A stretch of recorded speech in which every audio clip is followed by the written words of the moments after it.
Notre croyance, la raison pour laquelle la nature, le mot Hateva, a la même valeur numérique que l'un des noms de Dieu, alors la question est évidente. Alors pourquoi as-tu voilé que c'est toi qui as créé la nature? Au moins au niveau de ton nom Elohim. Alors la réponse est aussi simple que la question, parce que c'est justement ce qu'il veut. Dieu a créé un système dans ce monde qui le voile totalement. Et ce système qui le voile totalement s'appelle la nature. Maintenant, quand je dis qu'il le voile, ça ne veut pas dire qu'il le nie. Non, mais qu'il le voile. De la même manière que quand je connais l'existence de quelqu'un mais que je ne vois pas, ou que je ne rencontrerai peut-être jamais, on a tous, dans chaque pays à notre tête, un ou des dirigeants qu'on ne rencontrera peut-être jamais, mais on sait qu'ils existent. Et encore aujourd'hui, on a différents moyens de voir au moins leur image. Mais pendant fort longtemps, les citoyens, les gens d'un pays savaient qu'ils avaient à leur tête un roi, mais ne le rencontraient peut-être jamais, ni eux, ni leurs enfants, mais on savait, il y a un roi. Donc le système est fait de telle manière que je ne peux peut-être pas voir le roi, mais rien n'empêche d'y croire, et rien en tous les cas nie l'existence de ce roi, bien au contraire.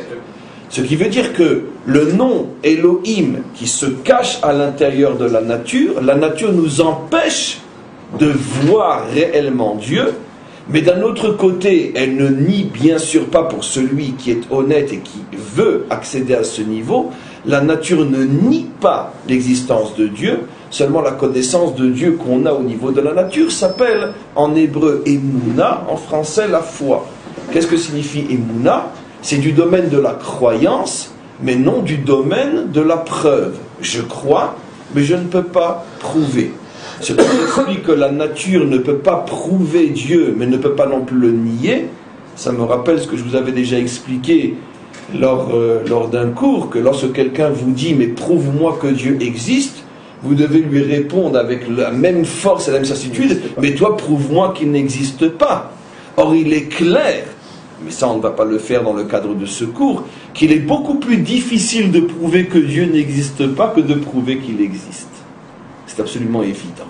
Ne serait-ce que parce que, comme vous le savez, les savants eux-mêmes ont déjà dit que la probabilité que une création aussi perfectionnée se soit faite absolument toute seule à partir du néant absolu et absurde est de l'ordre de mettre un singe devant un piano et que tout d'un coup il se mettrait à jouer la 5e symphonie de Beethoven. C'est possible mathématiquement parlant, parce que ça fait partie des probabilités possibles, mais c'est tellement 0,00000 que si quelqu'un qui est de l'autre côté, dans une autre pièce, entend la 5e symphonie de Beethoven, et qu'on lui demande « qui penses-tu qui est en train de jouer cette symphonie ?» c'est clair qu'il dira un homme.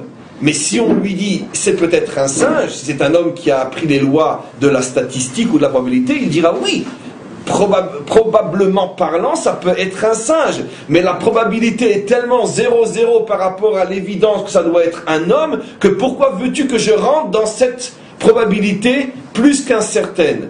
Exactement de la même manière, quand on voit un monde qui est tellement extraordinairement bien organisé, dire que finalement ça s'est fait au hasard d'un singe qui s'est mis devant un piano, c'est possible mathématiquement parlant. Mais qu'est-ce qui nous dérange de dire ce qui est tellement beaucoup plus évident qu'il y a une intelligence organisée qui est capable de créer quelque chose d'aussi bien organisé. Donc c'est évident que c'est beaucoup plus difficile de prouver que Dieu n'existe pas ou que cette intelligence n'existe pas plutôt que de prouver qu'elle existe. Les deux sont difficiles, mais quoi qu'il en soit, il n'y a donc au niveau de Elohim, il n'y a pas de preuve, ni dans un sens, ni dans un autre, avec simplement le petit rajout que si déjà, c'est plus difficile de prouver qu'il n'existe pas que de prouver qu'il existe.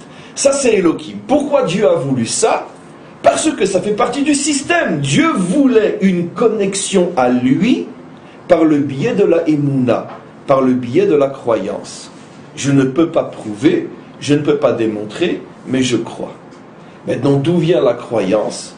Ben, la croyance est une force dans l'âme. Parce que Dieu ne peut pas nous demander d'accéder à quelque chose si l'être humain n'est pas doté des forces nécessaires à ce projet.